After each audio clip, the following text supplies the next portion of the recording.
À quelle heure? À 16h? Ouais, voilà.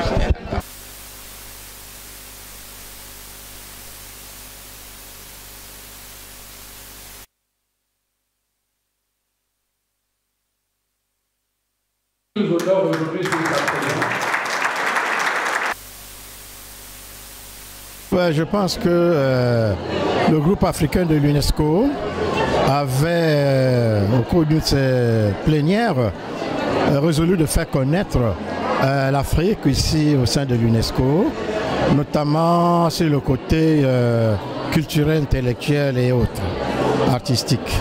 Voilà pourquoi chaque année, à l'occasion de l'anniversaire de la fondation de l'Union africaine, le groupe africain organise cette semaine ici à l'UNESCO. Alors je pense que cette édition, vous avez certainement pu la vivre. Bon, chaque pays essaye de s'investir pour se montrer visible ici à l'UNESCO. Et le Congo aussi a fait de son mieux de se montrer visible. Et je pense qu'à plusieurs titres, on a été assez visible.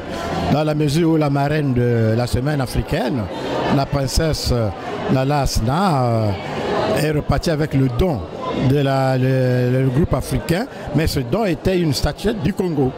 Donc c'est un choix que les gens ont fait. Et maintenant vous voyez la musique qui passe, c'est la musique du Congo. Et bien, vous voyez, il y a beaucoup de choses comme ça qui ont fait que le Congo s'est illustré quand même. Pensez-vous aujourd'hui que l'Afrique est assez bien représentée maintenant au niveau de l'UNESCO et au niveau du monde entier, l'image de l'Afrique même, la culture de l'Afrique? C'est nous autres Africains qui devons montrer que l'image de l'Afrique est bonne ou mauvaise. Nous qui sommes envoyés ici pour repenser nos États, nous devons par nos agissements, par nos actions, montrer que l'Afrique est digne. Voilà pourquoi j'ai toujours demandé aux collègues ici, à tous ceux qui travaillent ici, de se dire qu'ils sont tous ambassadeurs de leur pays. Ils sont tous ambassadeurs en fait de l'Afrique. Et voilà pourquoi, pour qu'on nous juge, pour qu'on juge le continent africain, on voit d'abord les acteurs de l'Afrique qui sont sur place. Si nous nous comportons bien avec efficacité, avec compétence, avec dignité, eh bien, nous remontons l'image non seulement de nos pays, mais de l'Afrique tout entière. Et la thématique principale a été la femme africaine face aux défis climatiques. Et vous pensez que le sujet qui a été abordé pourra porter ses fruits? Oui, mais je pense que ce n'est pas un hasard, dans la mesure où nous étions déjà informés que la COP22 qui se passera au Maroc sera sous le patronage justement d'une dame, la grande dame que vous avez vue ici, à savoir la princesse Lala Asna.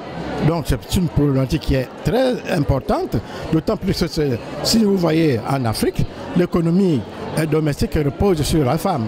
Et s'il y a des changements climatiques, s'il y a des inconvénients à cause des changements climatiques, c'est la femme qui subit. Et voilà pourquoi je pense que honorer la femme africaine pour lui donner cette envergure, ce ne serait pas du tout une mauvaise chose. C'est un bon choix. Non, mais je crois que c'est une fête superbe. Hein. Et, dans les allocutions de clôture, tout le monde a souligné, le président du groupe africain, l'ambassadeur du Rwanda, le président du comité d'organisation, l'ambassadeur de Guinée, que c'était une réussite. Et je pense que depuis plusieurs années, cette semaine est organisée ici à l'UNESCO. Et cette année, on a senti qu'il y avait beaucoup plus de solidarité aussi des autres régions pour soutenir cette semaine. Je voudrais quand même dire que la signification de cette semaine, ce n'est pas tant le folklore qui entoure cette semaine, mais c'est de montrer une Afrique différente, une Afrique qui a une richesse à partager, une Afrique qui a une diversité, non pas seulement culturelle, mais une diversité aussi dans sa population et surtout dans sa créativité. Et ce que nous voulons montrer à l'UNESCO ici, et c'est pourquoi nous avons ce programme qu'on appelle Priorité Afrique, qui soutient tous les programmes innovateurs en Afrique, c'est de montrer que l'Afrique peut contribuer de façon solide, durable, au développement de la planète. Nous sommes en pleine réflexion sur le changement climatique. Le thème de la conférence était sur le rôle de la femme africaine face au changement climatique. Voilà, c'est cette image que nous voulons projeter. Je crois que ça a été une réussite cette semaine ici à l'UNESCO. Est-ce que vous pensez qu'aujourd'hui l'Afrique est assez valorisée par sa culture, par sa façon de faire? Moi je dirais oui. Dans toutes les manifestations internationales, et pas seulement d'ailleurs, la semaine africaine est célébrée célébrée aussi à New York, au siège des Nations Unies. Elle est célébrée à Genève. Elle est célébrée à Addis Abeba, à l'Union africaine et dans plusieurs capitales africaines et mondiales aussi. Je pense qu'il y a une richesse, il y a une diversité, il y a une valeur Afrique qui est vendable maintenant, si je peux utiliser ce terme. Et je pense que c'est nous-mêmes les Africains qui devons faire en sorte que cette valeur africaine soit reconnue et pas par les autres seulement, par nous-mêmes d'ailleurs d'abord. Et c'est ce que d'ailleurs le sens des programmes, de certains programmes que nous menons à l'UNESCO sur l'identité africaine, sur l'histoire générale de l'Afrique. L'Afrique doit se réapproprier son identité. C'est la vision de l'agenda 2063 de l'Union africaine qui veut une Afrique prospère, intégrée, en paix avec elle-même. Et en paix avec elle-même, ça veut dire qu'elle peut contribuer à l'édification d'une planète meilleure pour les générations futures. Excellence, please could you come to hand over the room?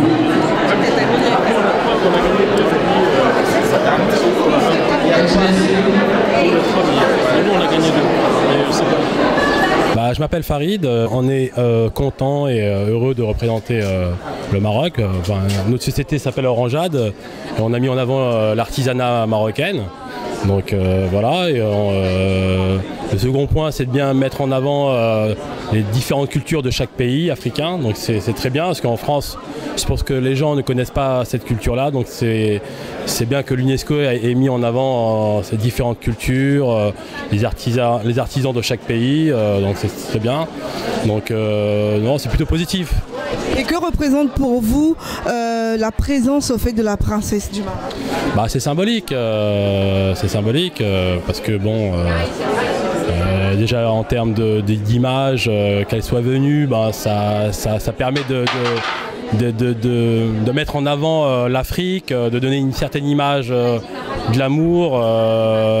Voilà, donc je trouve que c'est quelque chose de très positif. Et c'est clair qu'elle a visité tous les stands, donc il n'y a pas de différence. Donc elle a pris du temps dans chaque stand, donc c'est très bien, quoi. Je suis Madame Otsia Kanati, parfumeur, styliste, et je suis là en ma qualité de directrice des éditions Métio. Voilà, parce que c'est une autre de mes casquettes, voilà. Et aujourd'hui, vous exposez sur le stand du Congo et vous nous présentez un livre, La Pygmédie de Bernard Zionaba. Est-ce que vous pouvez nous parler un peu de ce livre, de quoi ça parle et un peu de l'autre? Je ne vais pas m'étendre un peu sur ce roman, je vais juste dire que c'est un livre qui parle de la problématique de l'intégration des pygmées dans le milieu urbain et des différentes relations que les pygmées ont eues avec les bantous. Et jusqu'à maintenant, vous savez, c'est toujours un problème d'actualité et c'est un problème qui est cher à l'UNESCO et c'est pour ça que j'ai été sélectionnée à être là avec cet ouvrage. Le livre a été écrit posthume, celui de Bernard Zionaba. Vous pouvez nous parler un peu de lui? Écoutez, moi j'ai eu la grâce, je peux dire, d'avoir connu notre papa, et c'est Papa Zionaba. Il a été ambassadeur en URSS et il a été aussi délégué permanent du Congo ici à l'UNESCO. Voilà, et il a été ministre aussi. Et ce problème des pygmées lui concernait tellement, ou il a fait d'autres livres, ou c'est le seul livre que vous avez publié le concernant? Nous avons publié un autre livre qui s'appelle Le rescapé d'Imbirou, qui parle de la guerre de 14-18. Et moi j'ai été vraiment très surprise de savoir qu'il y avait eu une bataille Imbirou, au Congo-Brazzaville. Et voilà, donc en ce moment justement on est en train de fêter ici à Paris l'anniversaire des 100 ans de la guerre 14-18 et du site de Verdun. Nous sommes aujourd'hui à la clôture de la semaine africaine. Quelles sont vos impressions? Je suis très contente d'être de nouveau à la semaine africaine parce que c'est pas la première fois. J'ai démarré mes expositions de peinture ici et j'étais très heureuse de retrouver quelques personnalités africaines que je connaissais. Et donc nous avons renoué contact au niveau culturel, au niveau de la littérature, et c'est très bien. Et je suis très contente d'avoir cette casquette maintenant d'éditrice. Et je peux dire, je suis très fière de dire qu'aujourd'hui vous pouvez retrouver ce livre, La Pygmédie, à la librairie de l'UNESCO. Et donc dorénavant, si vous êtes de passage à Paris, faites un petit tour à la librairie de l'UNESCO et puis acquérez-vous de ce livre qui est merveilleux.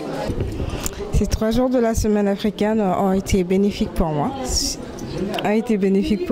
Et j'ai passé un excellent moment de pouvoir représenter la femme, puisque le thème c'était sur ce que la femme fait pour le réchauffement climatique, contre le réchauffement climatique. Donc à travers mes œuvres, j'ai voulu représenter tout ça, d'où on voit derrière moi mes œuvres des femmes en activité pour... Justement, que représentent vos tableaux aujourd'hui ? Mes tableaux aujourd'hui représentent en général la femme et son monde quotidien. Et qu'est-ce qui vous inspire ? Qu'est-ce qui m'inspire ? Toujours la femme. Oui, toujours la femme et le quotidien et l'environnement surtout. Nous voyons beaucoup sur vos tableaux un lien avec l'Afrique.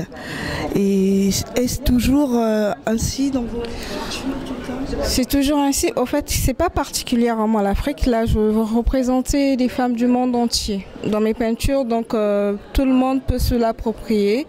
C'est pas uniquement, typiquement africain en fait. C'est universel, je vais dire. Et que cela représente pour vous aujourd'hui de représenter le Congo à l'UNESCO ? C'est un grand honneur pour moi de pouvoir représenter le Congo ici à l'UNESCO. Et j'en suis très ravie et très flattée qu'ils m'ont conviée, qu'ils m'ont proposé de venir y participer à cette semaine de l'Union africaine. Donc, Et aujourd'hui, c'est facile. On peut dire qu'aujourd'hui, un peintre vit de sa peinture ? Oui. On peut dire, oui, à force de travailler, ça finit toujours par payer. Et là, en ce net moment, je vais dire que je vis de ma peinture et elle me procure beaucoup de bonheur. Même pas en vendant, mais juste uniquement le fait de pouvoir peindre, cela m'apaise énormément. Et le fait de vendre, cela me permet aussi de pouvoir reproduire au fur et à mesure et progresser dans mon activité de peintre.